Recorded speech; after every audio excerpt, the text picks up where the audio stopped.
আলাইহি ওয়াসাল্লাম আল্লাহ রাসূলকে বলেন যে আপনার নাম শুনে আপনার নাম মুহাম্মাদুর রাসূলুল্লাহ শুনলো, কিন্তু আপনার রাসূলুল্লাহ সাল্লাল্লাহু আলাইহি ওয়াসাল্লাম নবীকে বলল না, সে ধ্বংস হয়ে যায়। আল্লাহ রাসূল বললেন আমিন। রমজান মাস পেয়েছি আমরা, যদি গুনাহগুলো ক্ষমা করে দিতে না পারি, ধ্বংস অনিবার্য। ফেরেশতা জিবরাইল আলাইহিস সালামের অনেক যথেষ্ট, কিন্তু আল্লাহ রাসূল সাল্লাল্লাহু আলাইহি ওয়াসাল্লাম আমিন বলার কারণে আরো শক্ত মজবুত হয়েছে। এই জন্য বাকি যে কয়দিন আমাদের কাছে আছে, আল্লাহ তাআলার কাছে চোখের পানি ফেলে এমন ভাবে তওবা করব, আল্লাহ তাআলা যেন এই রমজানের ওসিলায় জিন্দেগির গুনাহগুলোকে মাফ করে দেন। দোয়া করতে হবে, বেশি বেশি করে দোয়া করতে হবে। আর যদি বাবা যদি বেঁচে থাকে তাদের খেদমত করতে হবে।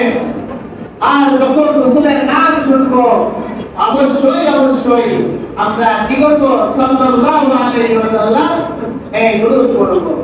মুআজ্জাজ মুহতারাম, আবার কিছুক্ষণ পরে উঠা লাগবে আপনাদের রমজান মাসে সেহরি খাওয়ার জন্য, ঠিক না? এই জন্য বেশি বিলম্ব আর করতেছি না, এখন এই দোয়ার দিকে চলে যাইতেছি। সবাই দোয়া চেয়েছেন সকলের জন্য, দোয়া হবে ইনশাআল্লাহ। কিন্তু আপনাদেরকে যে বিষয়টা বোঝানোর জন্য বসেছি সেইটি হলো লাইলাতুল কদরের রজনী। আজকে এক প্রকার লাইলাতুল কদরের রজনী নামক একটা রজনী আছে, এইটা আমাদের তালাশ করা দরকার, বোঝা দরকার। এইটা আমাদের ভাগ্যের মধ্যে আনা দরকার। আমি একটা রাত ইবাদত করবো না, না, কন্টিনিউ এই কয়েকদিন আল্লাহ হায়াত দেবে, সেই কয়েকদিন আমরা প্রত্যেকে 5 ওয়াক্ত নামাজ জামাতের পুরস্কার আদায় করবো তো ইনশাআল্লাহ। যত ভালো কাজ আছে করবো তো ইনশাআল্লাহ। আর যত খারাপ কাজ আছে আমরা ছেড়ে দেবো ইনশাআল্লাহ, ইনশাআল্লাহ। এই খারাপ কাজ আমি ছেড়ে দিলাম, কিন্তু আমার পাশে একজন করতেছে, এখন থেকে কি তাদেরকে ভাগ করে চলে যাবো? একজন পাশে গাঁজা খাইতেছে, এখন ওর গাঁজা খাইতে থাকা, আমি হাত মুখ থেকে চলে যাবো, তাই? একজন মদ খায় মাত্রামো করতেছে, একজন বউকে বিবিকে পিটাইতেছে, মদ খেয়েছে, গাঁজা খেয়েছে, বাড়িতে অশান্তি বানাইতেছে, আমি চোখ বন্ধ করে চলে যাবো, খুব খরচটা দেখাবো, তাই নাকি? তাই না? তাই আমি যেমন কি করবো না, অন্যায় করবো না, অন্যায় কাজ আমি অন্য কাউকে করতে দেবো না, ঠিক কিনা বলেন? খালি ঠিক মসজিদের মধ্যে মসজিদের বাইরে চাপা, তাই না? বাইরে গেলেও এই কাজ করতে হবে। প্রথমত আমি জবাবদার বাধা দিব, যে গাঁজা খাইতেছে তাকে বলবো যে ভাই গাঁজা খাওয়া ভালো না, গাঁজা খাওয়া যাবে না। যদি খেতেই যদি হয় তাহলে তোর রাজকরণের দিকে বের হয়ে বহু দূর যায়, তুমি খেয়ে আসো দাও, ঠিক কিনা বলেন? আমার যদি তুমি খেয়ে আসো, খবরদার খবরদার, তোর রাজকরণের মধ্যে যদি তোমার থাকতে যদি হয়, তাহলে তুমি ওই মাত্রামো করে তোমার বিবির গায়ে হাত দিতে পারবে না, ঠিক কিনা বলেন? একে এগুলো বিষয় যাচ্ছে, ঠিক আছে না? এটা হক কথা না? ভালো কাজ, ভালো কাজ এগুলো, এই ভালো কাজগুলো আমার আপনার করতে হবে। এবং আমাদের যারা পাশে আছে, পাশে থাকবে, যারা জানে না তাদেরকে জানাইতে হবে যে সৎ কাজের আদেশ করবো আর অসৎ কাজের নিষেধ করবো। প্রথমত মুখ দ্বারা বলবো, কি দ্বারা বলবে না, তখন এবার হাত দ্বারা, আগে গুলো মাইসুর করে হাত দ্বারা তাকে বোঝাইতে হবে যে ভাই তোমাকে আমি হাত মুখ দিয়ে বললাম, ঠিক আছে, তুমি যদি এবার যদি খাও তাহলে বললাম আমরা যারা নামাজি অথবা বেনামাজি যে হই না কেন, সৎ কাজ করবো যারা আমরা, অবশ্যই তোমাকে প্রতিহত করবো। আজকে তোমাকে আটকে দিলাম, যদি তুমি আজকে যদি আমার মুখের দ্বারা যদি তুমি যদি না শুনলাম গাঁজা খাওয়া, মদ খাওয়া, অশ্লীল কাজ যদি না ছাড়ো, কালকে আমরা জীবন শক্তি নিয়ে সকল যুবক এবং মুরব্বী 5 ওয়াক্ত নামাজি ওয়ালা মানুষ, ছেলে এবং এসে তোমাকে প্রতিহত করবো। বলবেন ইনশাআল্লাহ? আমার একজন এই কথা বললো, দ্বিতীয় দিন আর জানতে খাবে না। খাবে? দ্বিতীয় দিন তোমার মত খাবে?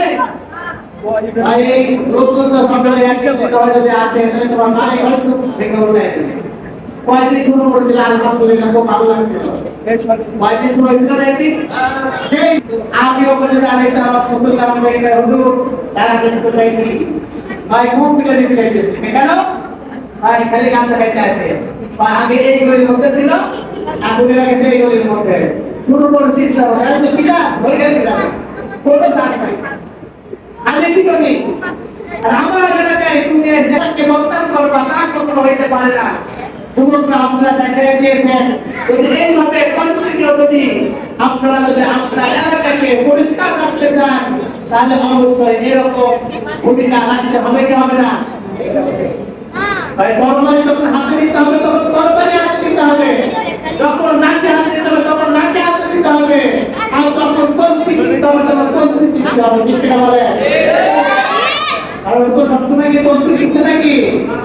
রাসূল যখন তসবিহ নিবা তখন তসবিহ নিচ্ছে, যখন কাফেরের সামনে যখন গিয়েছে তখন কান্না তরবারি তরবারি নিয়ে কাফেরের সামনে গিয়ে একটি নেতৃত্ব দিয়েছে, যুদ্ধের ময়দানে যুদ্ধ করেছে। এইটা হলো রাসূলের সুন্নাত। আর আমরা যদি রাসূলের আশেক দাবি করি তাহলে আমাদের এই সুন্নাত পালন করতে হবে কি হবে না বলেন? হবে। আমার পরে মিষ্টি খাওয়া সুন্নাত এই পালন করব, তাহলে রাসূলের আর কি আশেক হওয়া যাবে না, হওয়া যাবে নাকি? আসুন আমরা সকলে আমাদের মহল্লার মধ্যে নিয়ে যত খারাপি আছে সকল খারাপি আমরা দূর করবো, দোয়া করবো খারাপি দূর হয়ে যায়, আর যত কল্যাণকার ভালো কাজ আছে আমরা করবো ইনশাআল্লাহ। ইনশাআল্লাহ আমাদের সম্পর্কে কবুল করুন।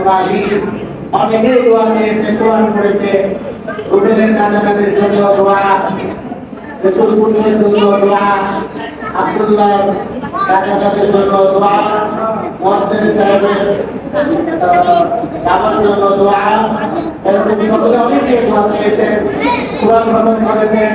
আমার মা বোনেরা তারা অত্যন্ত পরিশ্রম করে এই পরিশ্রমের মধ্যে তারা কোরআন পড়েছেন, কোরআন তেলাওয়াত করেছেন, খতম দিয়েছেন। আমরা সকলেই যে কোরআন খতম করেছি যার যার নামে লিখতে চাই আপনারা তাদের নাম মনে করে অবশ্যই আপনারা কি করবেন, বক্সিয়া দিয়ে দিবেন। আর আপনাদের কাছে উদাত্ত আহ্বান জানাইতেছি, আপনাদের মাদ্রাসার মোহতামিম হুজুর, জ্ঞান হুজুরের শিক্ষক, আমারও শিক্ষক হযরত হাফেজ আবুল খায়ের সাহেব হুজুর খুবই অসুস্থ, স্ট্রোক করে একেবারে বিছানাগত, তাকে ঘরে তুলতে হয়, নামাইতে হয়। তার ছোট ছোট দুইটা সন্তান, একটা কাফিয়াতে করে আর একটা নাজরা বিভাগে পড়ে। আমি আপনাদের কাছে কিচ্ছু চাইতেছি না, একটা জিনিস চাবো, সেটা হলো আমার উস্তাদের জন্য, হুজুরের উস্তাদের জন্য কাজ করে দোয়া করতে বলেন ইনশাআল্লাহ। আর আমার উস্তাদের জন্য আগেকার মতো স্বাভাবিক চলাফেরা করার মতো তাওফিক আল্লাহ তাআলা শানহু দেয়। এই উদাত্ত আহ্বান আপনাদেরকে জানিয়ে আজকে আমাদের আলোচনা এখানে শেষ করতেছি। ওয়া আখিরু দাওয়ানা আলহামদুলিল্লাহি রাব্বিল আলামিন।